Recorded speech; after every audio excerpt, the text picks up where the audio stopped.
गायत्री मंत्रेण पात्रान् सम्प्रोक्ष धेनुमुदराम् अमृतकृत्य सत्येन वरदेन परिखञ्जामि ग्रासमुद्रया ॐ प्राणाय स्वाहा ॐ अपानाय स्वाहा ॐ यानाय स्वाहा ॐ उदानाय स्वाहा ॐ समानाय स्वाहा ॐ ब्रह्मणे नमः मदीयपानीयं समर्पयामि पुनर्नैवेद्यं निवेदयामि ॐ प्राणाय स्वाहा ॐ अपानाय स्वाहा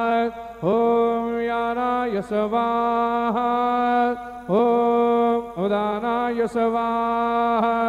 ॐ समानाय स्वाहा ॐ ब्रह्मणे नमः नैवेद्यं निवेदयामि हस्तप्रक्षालनं समर्पयामि मुखप्रक्षालनं समर्पयामि सद्गुरो साईनाथ देवताभ्यो नमः चरणकमले प्रार्थनापूर्वक नमस्कारं करोमि।